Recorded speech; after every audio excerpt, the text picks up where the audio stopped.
Hello again, everybody. This is Justin, and today I'm talking with Matt Osment. He is at Chapel Hill in North Carolina, and he was one of our presenters. He did a workshop at ELearn last year, and so we're going to ask him a little bit about his experience of presenting a workshop, because I know that that's something that a lot of people really enjoy, but also maybe something that not everybody always participates in when they have gone to conferences. So first of all, thanks for joining me. It's a pleasure to have you here with us today. Thank you, Justin. So let me just ask general here first about the conference. This was at the ELearn Conference last year, correct, where you did your workshop. Was this your first ELearn conference, or have you been to ELearn or other AAC conferences in the past? I have been before. My first one was in Quebec City about 5 years ago, and let's see, the other ELearns. I also attend the Ed Media sometimes and the sister conference, I suppose you call it. And so I've attended several of those as well. But the one in New Orleans is very nice. Yeah, not too far from you there, right? Not too bad. Relatively close, and a fun location to go be at. That's right. Do you have kind of some other technology and learning conferences that you typically attend as well?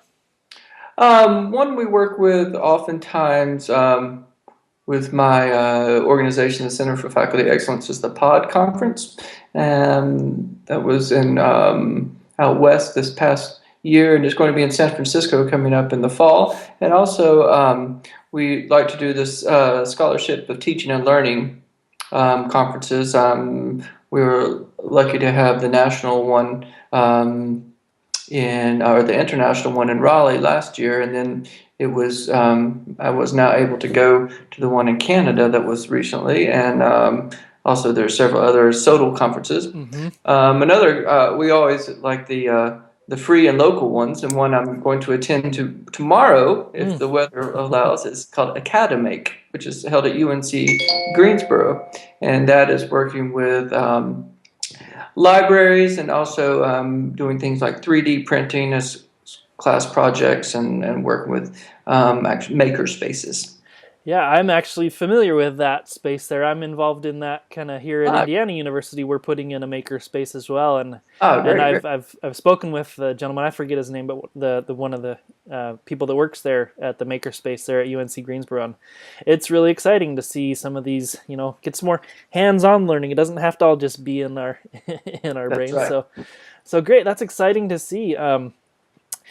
Let me ask you, so specifically as far as this workshop and at ELearn, how did you decide what conference you wanted to, apply for or present this at? How did you decide that ELearn was a good fit for you in this conference? What I like about the AACE conferences, and ELearn in particular, is the way that it takes the technology, but then also has a backing of research and pedagogy. Mm-hmm. Yeah, there's a nice focus on both the teaching, but also the learning as well. So, great. Let's switch over to your workshop a little bit more. Can you please tell us about your workshop? Give us the introduction of it, and then elaborate a little bit more about the concept. How did you decide you wanted to do this workshop, and kind of what were your main objectives?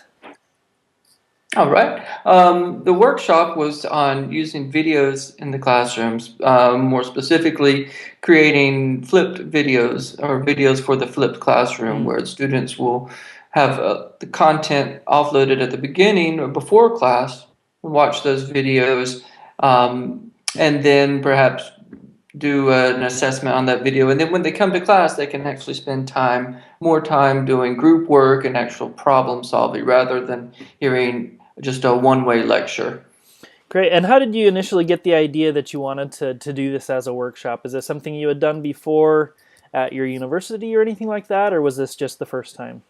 Not specifically this workshop. However, I do work with a number of faculty in creating videos for their flipped classrooms. We have quite a few initiatives at UNC Chapel Hill, especially in STEM disciplines, for creating these types of videos. And so they, along with some video production in other departments, including the School of Law and Masters of Public Administration, Masters of Business, these are all creating videos for use outside of the classroom. And so I've been working with these faculty and thought I would take the show on the road a bit. Excellent. Do you have kind of any key recommendations or key takeaways that you might give to, I know, many people are certainly trying this and incorporating more videos, recording things. Do you have kind of, 3 or 4 key takeaways of things to try out or things to look for as you're doing this? First of all, watch some other people doing it and Great get idea. and see what other people are doing and sort of the technology that is available. Planning. So make storyboards, write everything down that you want to happen in the video, and that will sort of lead you to what resources you need, and maybe it will either open doors or shut off other avenues if you see something's going to be too complicated. Also, get a few tools in your tool belt and use those, and don't try to do too much with too many tools, because there's so many things out there and so many different platforms that it's easy to see something cool and say, oh, I want to work with that. And after a while, you focus away from the videos and just on the technology, and that's exactly what you don't want to do. You want to keep your videos using tools that you understand and can actually produce things. Some other things, you want to keep your videos short. It's amazing, students, if they see something as 3 or 5 minutes, they are a lot more likely to watch it than if it's 15 minutes. Right. And so 3 5-minute videos, and if possible, I know that's not always, you can't be that succinct sometimes, but whenever possible, make those. Also, you'll want to build in some assessments with your videos, whether online part of the video or in your learning management system perhaps, but a way to make sure that your students are actually watching the videos before the class time. Yeah, I've heard people talk about, active learning, even if it is watching a video, but posing some questions for them to think about, just to keep that brain moving, and even if it's there's nobody there for them to talk to, but keeping them reflecting and thinking as they're watching the videos. Exactly. As you think back about the workshop now that it's been several months since you had it, was there kind of a memorable experience or something that stands out to you about the workshop overall? Perhaps what's most heartening is directly after the workshop, the participants were making videos and downloaded some of the free or trial versions of the software applications and other tools, and were out doing the work. And I've heard from other participants who were using what they learned in the workshop and putting it into their work. Great. Yeah, definitely it's nice to see that, see others using it. Yeah. Can you talk a little bit more, how have you continued to expand this and use this in your own work, as you said, as you work with clients? Is there anything you would have added now that or a few months after this, or have you continued expanding this out much? Yes, we definitely continue to work with these applications, and one thing is, because it is with more cutting edge technologies, is they are always changing. So immediately after I made the packets for the workshop, they were outdated, and there were new things, and there are things tools I have now I wish I could have put into that workshop, but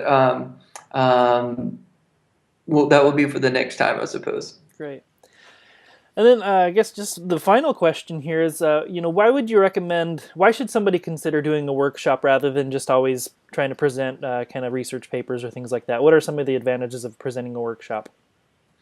I really enjoy the camaraderie that comes when you are meeting other people who are interested in the same things, and when you have an artifact to work around. So we do a lot of hands-on work within the workshop, and so working with partners and using materials and ideas that are relevant to your work and are relevant to what you want to create. And so this sharing really helps you see new ways that maybe you could do your own work, and I definitely learn things from the workshops, because people will pose questions that challenge me and will show me new things that I can try out as well.